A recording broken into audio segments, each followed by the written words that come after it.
Hey guys, welcome back. My name is Bear Wild here in Ephesus, or also S World. And I just kind of want to talk about real quick, um, without getting too distracted, about which production building is great for beginners. There is multiple different buildings. You have your standard supply productions for all the different ages that you go through in this game. The best building most people started off using is the blacksmith, because it is a 2x2 footprint. And the reason why this one is a really good one is because in events you'll get challenges where it's required to finish 15 1-hour productions, 32 4-hour productions, and so forth.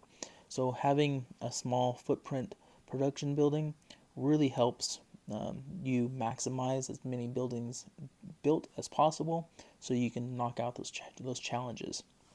And then I've been playing now for to about about 4 to 5 years, and in 2023 is when the game really started changing, and they started making a lot of big updates.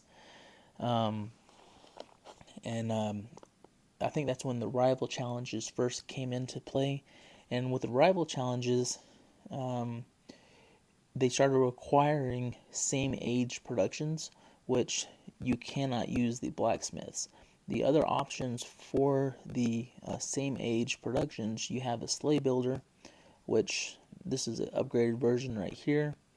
And it gives you not just supplies, but it gives you gold, medals, guild power, and goods. Sometimes others will give you forge points, like the insect hotels. Um, and then you also have the, let's see, sleigh builder, insect hotel. This event for 2025 wildlife, you have the koi ponds, um, which are strictly just supply productions. And then you have the jumping pumpkins that came out in 2023 fall event, which are also a 2x2 footprint.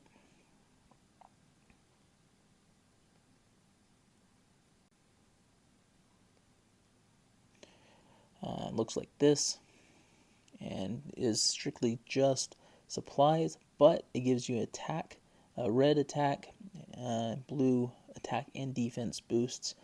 But these require a lot of happiness. So as far as productions and footprints, um, out of all the ones in the game, blacksmiths are great to use. I still use them occasionally when I need extra productions, when it does not require same age. Um, but it's always good to have as many production build event productions in your city for same age challenges. So on the first take that I did for this video, I didn't have any of these koi ponds. I had all jumping pumpkins, but the pumpkins, like I said just a moment ago, they require a lot of happiness, which you saw. So my city was not happy, and um, I want to say, when you are doing strictly rival challenges, you will get a challenge that says make your city enthusiastic to complete the challenge.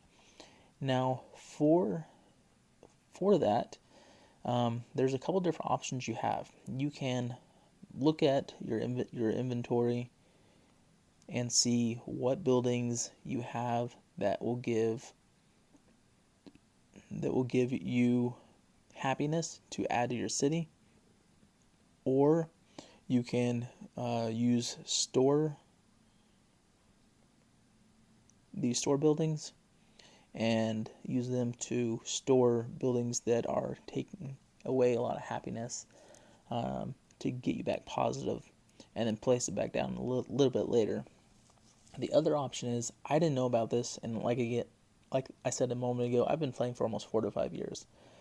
But the one of my friends, Bonfry, you guys may know him here on YouTube under the channel Advanced Foe. He told me that you can just go to your tavern shop and buy happiness, which I didn't know what he was talking about, because when you go into the shop on for phone and tablet users, you have these three tabs right here: the box, swords, and a time watch, and that's all you see. He told me scroll down, which I had no clue you could do. So if you have the required coins, you can make your city enthusiastic for certain periods: 4 hour, 12 hour, and 24 hour, which is super helpful to know, because I had no clue that was possible. So thank you for that, man. I appreciate that tip. But anyways, back to which production building is great for beginners, or for whatever you're needing for your city. The jumpin' pumpkins are 2x2 footprint, which again are nice. It just requires high happiness, and as you age up, that happiness required is going to get larger and larger. For the and the jumping pumpkins do give you like 10% attack and defense boosts. And then you have the sleigh builders. The sleigh builders by themselves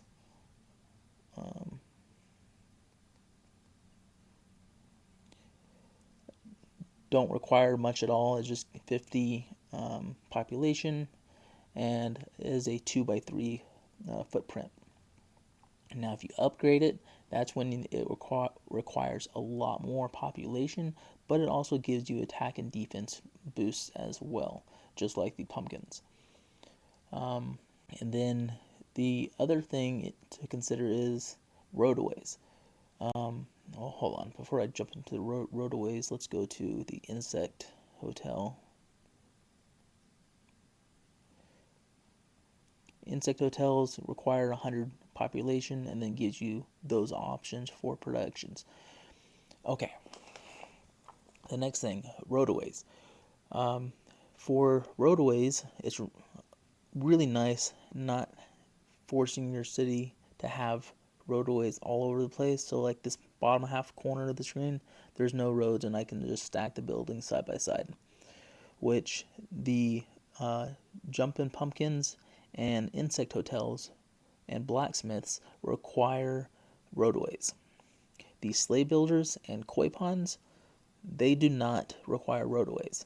So the reason why you see roadways by here is because just before I started this video, I replaced all of the pumpkins with the koi ponds, because they don't require roadways. They give happiness to your city and don't take away from it. So my happiness went from having 2,000 available happiness to 54,000, and then went from 3,000 available population from 3,000 to 23,890, which is really freaking nice. I'm just going to pull up the koi ponds real quick so you can see what they look like and what they provide. So the koi ponds give you happiness depending on what your era is, gives you attack, defense, and then attack and or it gives you defense for your attacking army, and then gives you attack and defense for your defending army, and then it gives you the supplies. Now with the supply rush kits, and you can use them on the koi pond. For some reason I was thinking you weren't able to, but you are. I tested it out, so that is really nice, and will also be helpful in the future events and challenges. So in my opinion, for beginners that are starting during this wildlife 2025 event, if you can get as many of these koi ponds as possible, I think today is that's the daily special, yeah. So I've gotten close to 10 of them, or 11. I'm gonna try and get a couple more. throughout to the throughout the final hours of today. But in my opinion, the koi pond is the best production building for beginners or for anyone that is having issues with um, happiness of your city and wanting to keep the as much space as possible. But I hope you guys enjoy this video. If so, please remember to subscribe. It helps the channel grow as well. If you like this video, it helps get it into the algorithm so other people that play the game will see it as well. If you guys have any questions, just leave it down in the comments. I'll do my best to answer them as I get notified for them. And I hope you guys have a fantastic week.